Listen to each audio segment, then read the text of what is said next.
Magical Mystery School, and thank you so much for coming back to Astrology Lesson 24, the transits. Woo! Exciting stuff. So, first off, before I go any further, I have to say thank you to Linda G, who put me on her community page, and I super appreciate it. And thank you all for the subscribers from that very first subscriber. You know who you are. As well as all new subscribers. I super appreciate it. It really helps me and helps the channel.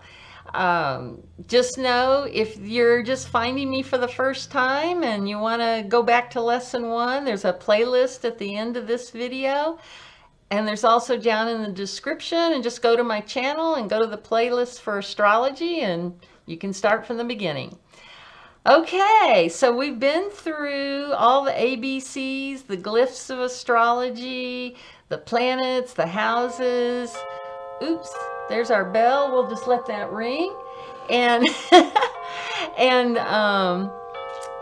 we've looked at the generic chart and what the houses mean and that sort of thing. And I'm going to put you on pause just for a second.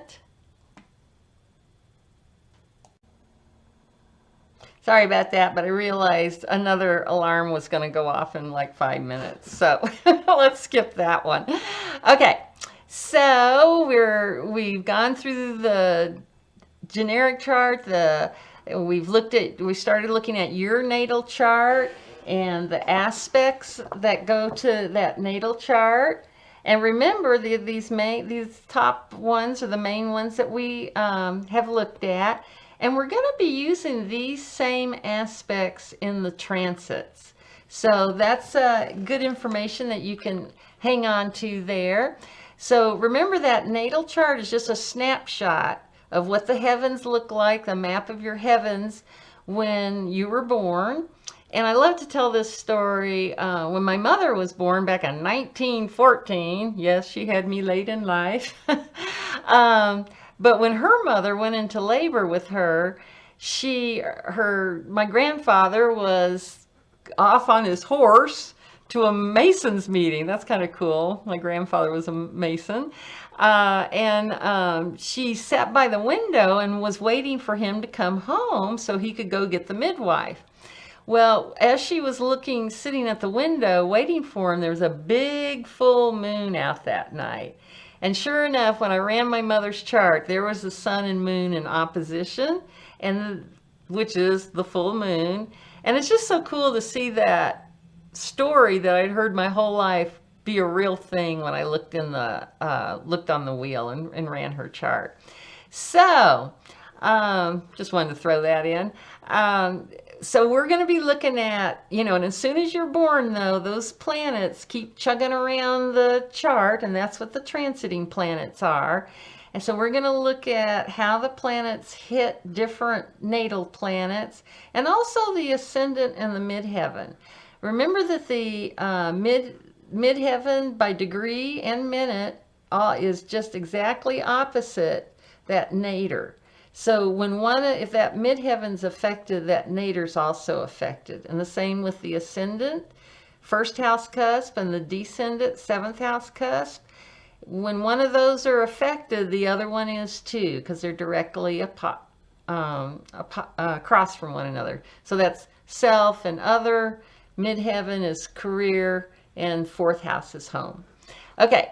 So we're going to be looking at those, and we're going to do it kind of like, you remember with the aspects, we said the faster moving planet is always in aspect to the slower moving planet.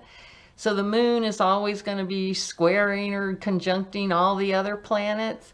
Well, we're going to use the same kind of thinking here. We're always going to say that the transiting planet, the moving planet, is aspecting the natal planet, the stationary planet. So Saturn, if Saturn's is squaring the moon, moving planet, then we would say Saturn square the moon. Now myself, I also note, I put like, a lot of times when I'm writing things out for myself, I'll put like a little T for transit, and a little N, like a little footnote by the glyph there, and a little N for natal, just so I don't get confused, and especially you guys at first. So, what else is so exciting about transiting planets? Well, I think the adage, to be forewarned is to be forearmed, is probably one of the most appropriate expressions for transits, because you really, when you start to get in tune with your transits and the cycles in your life, you can start making a little bit more intelligent decisions. You can pick out times that are going to be a little bit more fortunate. Now, let me give an example of this with the sun. Now, the sun, especially when you're first learning, is a pretty good planet to watch it go all the way around your chart, because it's going to do that in 1 year.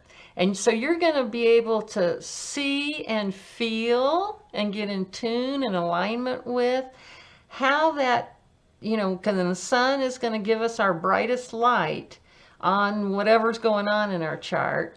It's going to shine the spotlight on it. So you're going to be able to see, oh, so maybe natally in your chart you have Neptune, conjunct Pluto. I'm just making something up there. And then when the sun comes by and hits that aspect, you're going to learn more about it. So, that's a great thing to start getting to. Let astrology help you evolve, become more mature, mentally, psychologically, emotionally, and physically too. So let's say the sun is going to hit your 10th house cusp. Well, that's the time to go in and to ask for the raise, to ask for the promotion, to actually look for a new job, because the 10th house is your career, and the sun, which is going to shine a light on that and give you extra energy there, is going to may open some doors for you too. Now, the other way that I've used astrology personally, what helped me a lot, especially at first, is to see when the sticky patches are going to be over. So you may be going through some periods and it's like, oh, nobody loves me, nobody wants to go out with me, nobody wants to talk to me, or everything, things just don't seem to be going right. And you look at your chart and you go, oh, well, Saturn's squaring my moon. Well, no wonder I'm not feeling too loved. But you can also look at your chart and say, oh, well, this is going to be over in 4 months or 6 months. And, oh, look, I've got a Jupiter transit coming up pretty soon after that. So it can kind of start to show you where you're going to have highs and lows just in general in your life. So really look at these transits as your opportunity to see how you can grow and change. Okay, one other idea I want to talk about is orbs. Now, we did talk about those with the aspects, and the orbs are basically, I use, like, when a planet gets within about 10 degrees, a transiting planet of a natal planet, I start looking at that more seriously. Now, some astrologers, if you've got Venus in Pisces, and it doesn't matter if it's at 1 degree, 10 degrees, or 29.5 degrees, if as soon as, let's say, Jupiter enters Pisces, that Venus is going to start to feel it. Now, for myself personally, I've gone more with that orb, 10 degrees, and the same orb on the separating, and we use the same expression that transit is applying or separating.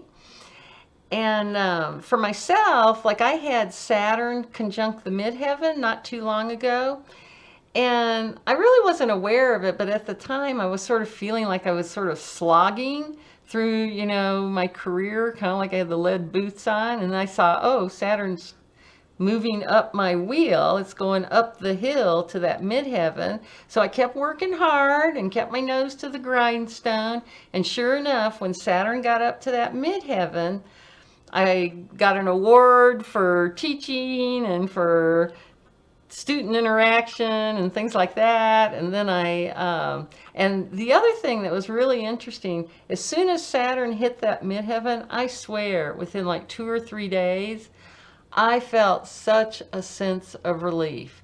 And that 10th, 11th house, that is sort of, you can kind of put it a little bit on cruise control when you're coming down on that other side of the wheel there in that 10th and 11th house, which is nice to know for sure.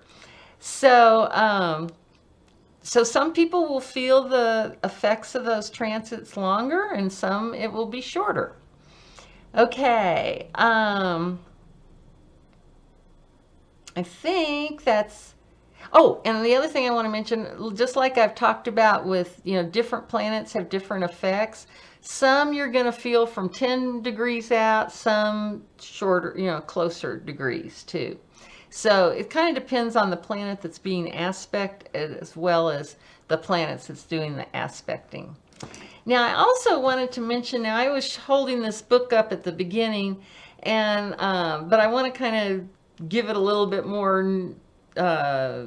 notoriety here. This has been like my Bible, and this is, Robert Hand's Planets and Transits, and you can see he's got every planet and then describes what all with our major aspects, like we've discussed here before, these top ones. He goes over those, and really this is not only my Bible but many people's Bible. But I have to be honest and show you, this is really what my Planet and Transits books looks like. Can you see that? Over the years, it's just, I've used it so much, it's just falling apart. So you can go, I love that book. And the reason I finally, a few years ago, I was afraid, what if I'm missing the page of Saturn square Venus, and I need to see that? Okay, so I got a book that I'm keeping pristine here that I can show off to you guys. And just to let you know, I also mentioned this website to y'all at the beginning. Y'all, can you tell I'm from kind of the South? I'm originally from East Tennessee. This is that Astrology, and I don't know if I'm saying that right. That's Robert Hand's website. So there you can get free charts, and you can also, he's got a little thing on there that shows you where all the planets are every day, and he keeps that up to date. And as long as I'm showing off, I want to recommending people, this gal, this Pam Gregory, she is amazing. And she does, oh, and I'm sure Robert Hand doesn't do personal charts. I know Pam Gregory doesn't either. But I just wanted to let you know, she has, she does a full moon and a new moon update every month. And it's really interesting. I would encourage you to at least peek at that. You're starting to get good at this, so it's going to make a lot more sense to you now. And she also, you can download a birth chart on her website. And she also has some sort of, I haven't taken her class, but she's got a 2-part class that actually relates the transits to your natal chart, so that you can kind of read the new moon charts as it relates to your personal chart.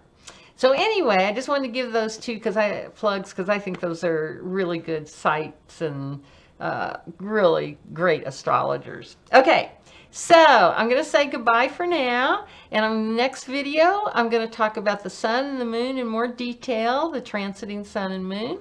And just remember, from here to there, from there to here, funny things are everywhere. And I'll see y'all next week. Thank you. Bye-bye.